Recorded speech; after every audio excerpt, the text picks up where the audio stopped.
Oh my goodness, the things that the non-Tesla electric car makers do just drive me so mad. We got another rant today, and actually it's not on the charging network itself. This rant still has to do with charging, but I'm not ranting on Electrify America or EVgo today. Okay, I could, but actually not really. That's not what today's rant is about. Today's rant is about free charging for electric cars. If you watch Tom Malogny's video about free charging and also have watched my rant on Windows 11, you probably can see where this is about to go. Let's begin!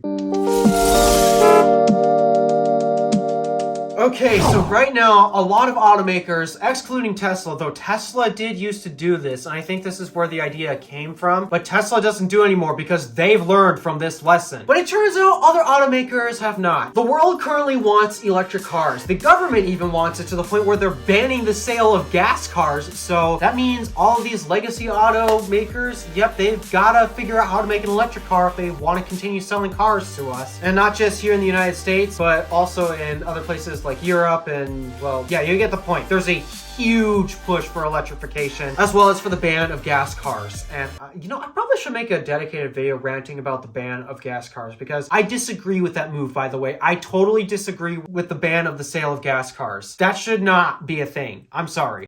So because of that, all of the legacy automakers, including Mercedes, GM, Ford, the list goes on, they're all starting to get on the bandwagon of, okay, we gotta start making electric cars, especially when a lot of consumers out there right now are pretty excited for them. Except, oh my goodness, every single time that they come out with one, they just trip over themselves. They keep missing a lot of the fundamental parts of it. The list of things they keep missing are like battery preconditioning, CCS here in North America. The list goes on and on. But that's not what I'm going to rant about. I'm going to rant about one thing that they all do that has actually been one of the biggest pain points for all non-Tesla owners out there. Free unlimited DC fast charging. This is one of the worst things that they've been doing, and Tesla used to do this, but they've learned that they should not be doing this because it's incentivized very bad behavior. Now, not all automakers do this. In fact, actually some automakers like GM, for example, they actually offer a choice between free public DC fast charging because, okay, some people can't do what the other option is, or install a level 2, oh, I hate that term so much, or install a 240 volt EVSE for home charging. Like, they'll actually cover the cost or the majority of the cost for installing a level 2 charger in your home. That is what every other automaker should be doing, and they don't do this. GM does this. They offer the choice between free charging for a certain amount of energy or the installation of a 240 volt EVSE. That is good. But the rest out there, including Mercedes, Volkswagen, Lucid, Hyundai, the list just goes on and on. You basically can list every other EV automaker out there right now. They're all doing this, and this is very bad behavior. Now, you might be thinking, why is it causing a problem? Why would free charging cause a lot of problems? Why is it such a bad thing? Because that means, hey, we're attracting more people towards buying electric cars. We're trying to incentivize the sales of electric cars. We're trying to push everyone to go electric. So why not offer a few years of free charging? That's a good incentive, right? It's good for the sale points, but that's only one point in time. What about the rest of time? Because here's where the problem, when everybody is offering, it's mostly free unlimited charging for 2 or 3 years. That's a problem. It's free unlimited charging. What does this cause? Now, one of the benefits of owning an electric car is you can charge at home, right? But, well, when you buy the car, you're getting a free 3 years of unlimited charging at Electrify America. Meanwhile, I still have to pay for the electricity that I pull from my house to charge the car. That's not cost effective. I should be taking advantage of the free charging that I get for 3 years, right? And then once those 3 years are up, I'll then start charging at my house as that's where it's cheaper. This is the mindset that is being created in a lot of EV buyers right now, and this is not a good mindset. Now, I'm not going to blame them for this because if I were them, I personally would be taking advantage of the free DC fast charging. My local charge point station finally came online, and actually they're almost close to free. In fact, they're so cheap, it's actually more cost effective to go charge at the charge point station for an hour. That's how long it would take. I kid you not.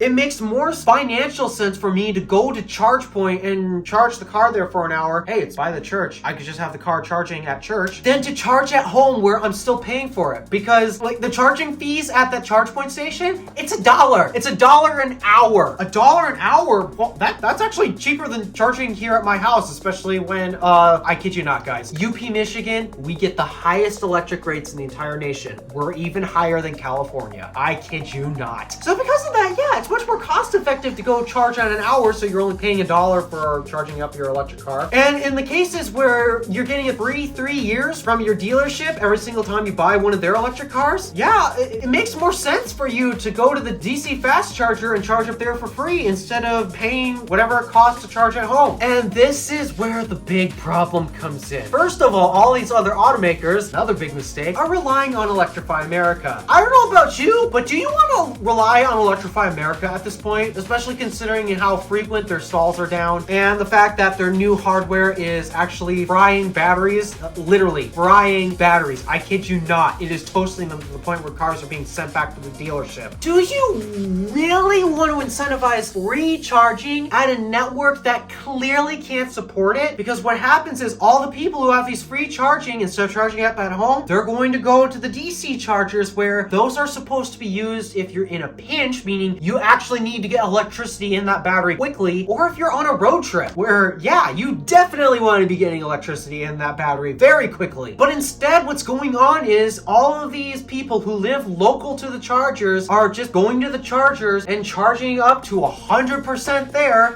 Another mistake that they really need to actually tell new EV drivers: don't charge to 100% at the DC chargers. It is not worth your time. But they're just clogging up these stations. And then when the people who are on road trips come by and they need to get electricity in that battery pack so they can continue on their trip, they're waiting for Joe Schmo, who lives in town and can charge at home, to get off the charger so he can use it. It is resulting in a lot of waits, considering that most EA stations are 4 stalls and they're bad at keeping those 4 stalls going. It's frustrating for a lot of people who are on road trips. And that's not the worst part, because evidently EA has decided their idle fees, okay, they've thought about having idle fees and that's a good thing, but you want to know how much their idle fees are being charged? $0! I kid you not. They do advertise how long a car has been idling on the charger, taking up a charger when somebody else can be using it. The idle fees are $0 per minute. And because of that, you can basically leave your car on the charger all day. You could leave it on the charger for weeks and not get charged. And that's what a lot of people are doing. They're just going to their local charging station, they park it there and DC charge it all the way up to 100% while they're either at work or doing their extended shopping when they genuinely don't need to. It's clogging up the stalls for people who really actually need to put juice into that thing much more quickly. Believe it or not, this has actually gotten so bad to the point where some people have decided to sell their cars because they want to take advantage of the free charging. Yeah, the people who actually buy the cars with the free charging have even just started to decide to sell their cars. Why? Because, well, free charging at the DC station, it's more cost effective to do it there, so let's go to the DC station. And every time they show up, it's full because other people are trying to take advantage of their free unlimited charging. Now, some automakers have tried to push for, okay, you get free charging up to 30 minutes. After 30 minutes, then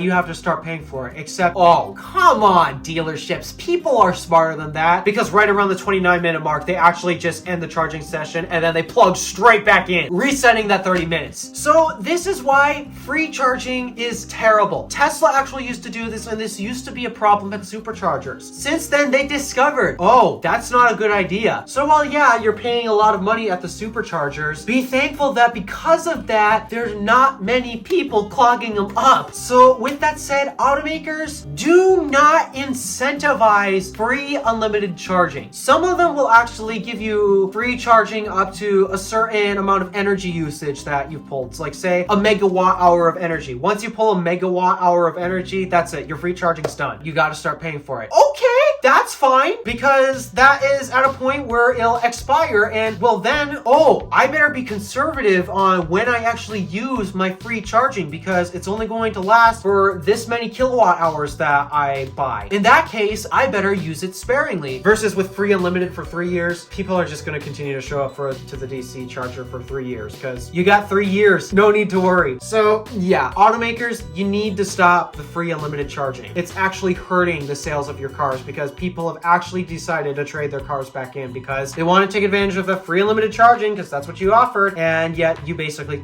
can't take advantage of it. Oh, and because of the free unlimited charging, people are also disincentivized to even install a 240 volt DC charger in their home, when that's really what they should be using. If you can charge at home, charge at home. Only use the DC chargers when you're in a pinch or if you're on a road trip. Other than that, don't use them. Leave it for people who actually need them. So yeah, this is just a quick rant covering one of the many mistakes that legacy automakers, as well as even new automakers like Lucid's guilty of this too. Guys, stop it. Stop it. All right, thank you for watching. Do me a favor and interact with stuff below. My name is DeWolf, Random Alpha, signing out.